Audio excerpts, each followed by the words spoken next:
ఉమ్మడి విశాఖ జిల్లాలో స్థానిక సంస్థల ఎమ్మెల్సీ ఎన్నికల కోడ్ అమల్లోకి వచ్చినందున రాష్ట్ర ప్రభుత్వం మహాత్మా గాంధీ గ్రామీణ ఉపాధి హామీ పథకంలో ప్రతి ఏడాది నిర్వహించే సామాజిక సర్వేకు అంతరాయం ఏర్పడింది. ఈ నేపథ్యంలో అనకాపల్లి జిల్లా సబ్బవరం మండలంలో 24 గ్రామ పంచాయతీల పరిధిలో చేపట్టిన మహాత్మా గాంధీ గ్రామీణ ఉపాధి హామీ పథకం సామాజిక సర్వే 23-24 ఆర్థిక సంవత్సరానికి గాను నియమించిన అధికారులు, ప్రజాప్రతినిధులు లేకుండానే గ్రామ సభలు నిర్వహించకుండానే సామాజిక సర్వేకు సన్నద్ధం కావడం విశేషం. ఈ గ్రామీణ ఉపాధి హామీ పథకం సామాజిక సర్వే 2023-24 ఆర్థిక సంవత్సరానికి సంబంధించి సబ్బవరం మండలంలో 14 కోట్ల రూపాయల పనులు నిర్వహించినట్లు మండల ఉపాధి హామీ పథకం ఏపీఓ శ్రీనివాసరావు తెలిపారు. ఈ పనులకు సంబంధించి ప్రజాప్రతినిధి లేనప్పటికీ సామాజిక సర్వేకు ఎలాంటి అవరోధం కలగదని, గ్రామ సచివాలయం పరిధిలో ఉన్న సెక్రటరీలు, మండల ఇంజనీరింగ్ సహాయకుల సహకారంతో ఏ పనులు చేపట్టారు అనే దాన్ని సామాజిక సర్వే అధికారులు పరిశీలించి అంచనాలు వేస్తారని పేర్కొన్నారు.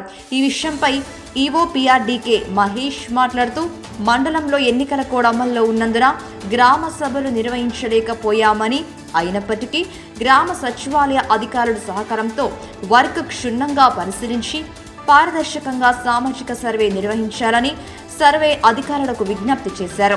అభివృద్ధి పనుల విషయంలో ఎలాంటి ఒత్తిళ్లకు తావివ్వకుండా సామాజిక సర్వే అధికారులకు గ్రామీణ స్థాయిలో గల బీఆర్పీలు, మండల ఇంజనీరింగ్ అధికారులు రికార్డులు అందజేసి పనుల పరిశ్రమలో సహకరించాలని కోరారు.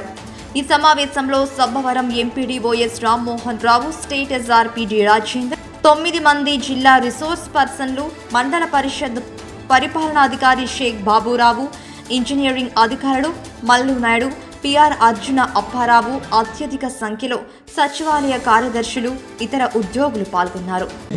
అట్లాగే ఈ సామాజిక రికార్డుకి సంబంధించి చేసిన ప్రతి ఒక్క పని కూడా పని ప్రదేశానికి వెళ్ళి చూడటం జరుగుతుంది.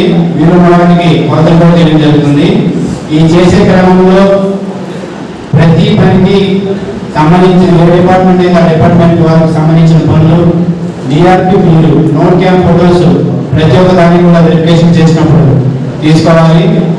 అట్లాగే ఫీల్డ్ లెవెల్లో ఇంకా పూర్తి స్థాయిలో రికార్డు లేదు, మండలం నుంచి వెళ్ళినప్పుడు నాటికి వెళ్ళిన రికార్డు అనేది ఎక్కడ కూడా ఉండకూడదు. చిన్న చిన్న గ్యాప్స్ ఉన్నాయి.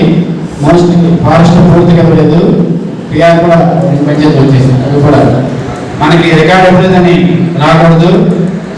అట్లాగే డిటిఎఫ్ డెసిషన్ టేకెన్ ఫార్మేట్ రాసినప్పుడు గ్రామ సభ ఉండవు కాబట్టి సంబంధించిన శాఖ వారు ఏ డిపార్ట్మెంట్ మీద వచ్చిన అంశం ఉందో దానికి సంబంధించిన డిపార్ట్మెంట్ వారు స్పందించి వాళ్ళ వివరణ తీసుకొని రాయడం జరుగుతుంది. ఎందుకంటే గ్రామ సభలు లేవు కాబట్టి ప్రతి ఒక్కరు దానివలన కట్టలాడుతున్నామని తెలియజేయండి. ప్రతి డిఆర్పీ కూడా గ్రామ పంచాయతీకి వెంటనే నోటీస్ బోర్డులో ఆ గ్రామ పంచాయతీకి సంబంధించి డిపార్ట్మెంట్ వారీగా ఎన్ని పనులు చేశారు, వేతనాల రూపంలో ఎంత ఖర్చు పెట్టారు, మెటీరియల్ రూపంలో ఎంత ఖర్చు పెట్టారు అనేది వివరంగా రాసి నోటీస్ బోర్డులో అంటించండి. అయితే కొత్తగా చెప్పాల్సిన అవసరం అయితే లేదు, కానీ ఈసారి ఎప్పుడు ఫేస్ చేయన టెక్నికల్ ప్రాబ్లమ్స్ అయితే వచ్చాయి. ఇంతకుముందు అంటే సర్పంచ్ లేనప్పుడు ఈవెన్ స్పెషల్ ఆఫీసర్ అపాయింట్ చేసేవారు, స్పెషల్ ఆఫీసరే సర్పంచ్ ఇవన్నీ. ఇప్పుడు వాళ్ళు ఉంటుండగా ఎలక్షన్ కోడ్లో సోషల్ ఆడిట్ జరుగుతుంది. అందువలన అందరూ కూడా తగిన ప్రత్యేకమైన శ్రద్ధ తీసుకోవటం, ద సేమ్ టైం ప్రతి ఐటెం ఏదైతే మనకు సోషల్ ఆడిట్ అవుతుందో ఎన్ఆర్జీఎస్ వర్కులు కానివ్వండి, ఎన్ఆర్జీఎస్ నుండి బిఆర్ వర్కులు కానివ్వండి, లేదంటే సోషల్ ఫారెస్ట్రీ కానివ్వండి, పెన్షన్స్ కానివ్వండి, ఇవి ఏవైతే ఉన్నాయో మొదటగా అందరూ గుర్తుంచుకోవాల్సింది, మనం రికార్డు ఇవ్వకపోతే వాళ్ళు సోషల్ ఆడిట్ చేయడం జరగదు. ఎప్పుడైతే సోషల్ ఆడిట్ జరగలేదో మొత్తం అంతా అబ్జెక్షన్ కింద లెక్క, అది గుర్తుంచుకోండి. మన దగ్గర వర్క్ ఉండి మనం రికార్డు ఇవ్వకపోతే టోటల్ వర్క్కి మనకి అబ్జెక్షను, అది మళ్ళీ ఇబ్బంది పడుతున్నాం. అందువల్ల మొదటగా అన్ని డిపార్ట్మెంట్లో అన్నిటి కూడా 100% రికార్డు ఇవ్వండి. గతంతో పోల్చుకుంటే ఇప్పుడు అబ్జెక్షన్లు అన్నవి రావడానికి అవకాశాలు చాలా తక్కువ వస్తున్నాయి కూడా. ఎందుకంటే ఉదాహరణకు పెన్షన్స్ వాడు వేయకపోతే ఇవ్వడానికి లేదు. ఇంతకుముందు అలా కాదు, మనం వేరే ఎక్కడో తీసుకొని చేసేవాళ్ళం. అందువల్ల అబ్జెక్షన్లు కూడా తక్కువే. అదేవిధంగా ఇంజనీరింగ్ అసిస్టెంట్స్ కూడా ప్రతి సచివాలయం ఉండడం కూడా మనకు సోషల్ ఆడిట్ కానీ ఇది కానీ చాలా ఈజీ అయింది. గతంలో ఒక మండలం మొత్తం ఎంఈఓలో చూసాం, అందువల్ల చాలా ఇబ్బంది జరిగేది.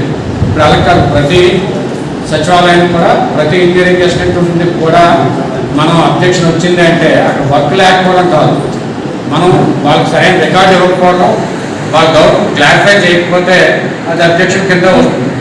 లేదు, ఇప్పుడు గ్రామ సభ ఉందనుకోండి, అక్కడ సర్పంచ్ లేదంటే కన్సర్న్ ఎంపీకి వీళ్ళు వాళ్ళు అక్కడ ఒక చెరువు తవ్వాము, లేదంటే ఒక మొక్కలు పాతాము కనపడలేదు, రేటు చెప్పగలుగుతారు. అంటే బళ్ళు వెళ్ళడం వల్ల, లేదంటే ఇంకోటి తొక్కేయడం వల్ల, లేదంటే వర్షం పడడం వల్ల, లేదంటే ఏ రేట్స్ ఇవన్నీ చెప్పడానికి అవకాశం ఉంది. ఇప్పుడు ఈ టీం చెప్పేది గ్రామ సభ లేదు అని అంటున్నారు, ఇంకా దాని క్లారిఫికేషన్ తీసుకోవాల్సి ఉంటుంది. గ్రామ సభ లేదు అని అనేసరికి పూర్తి బాధ్యత మన మీద పడుతుంది. అందువల్ల మీరు అందరూ దృష్టి ఉంచుకొని ప్రత్యేకించి శ్రద్ధ వహించి గ్రామ సభలన్నీ సక్సెస్ చేయాల్సిన అవసరం ఎంతైనా ఉంది. ఎందుకంటే తాము మిగతా తదుపరి కార్యక్రమాలు కూడా అంత ఎక్కువగా జరగడానికి అవకాశం ఉంది. ఎందుకంటే ఎప్పుడైతే అబ్జెక్షన్స్ వస్తున్నాయో నెక్స్ట్ టైం ఆ వర్క్ శాంక్షన్ చేయడానికి కానీ, ఇంప్లిమెంటేషన్లో కానీ, ఇంకోటి కానీ అప్పుడు ఇబ్బందులు ఏర్పడతాయి. కాబట్టి అందువల్ల అందరి సిబ్బంది అన్ని డిపార్ట్మెంట్లు పూర్తిగా సహకరించి ఉన్నది ప్రజెంట్ చేయాల్సిందిగా కోరుతున్నాం.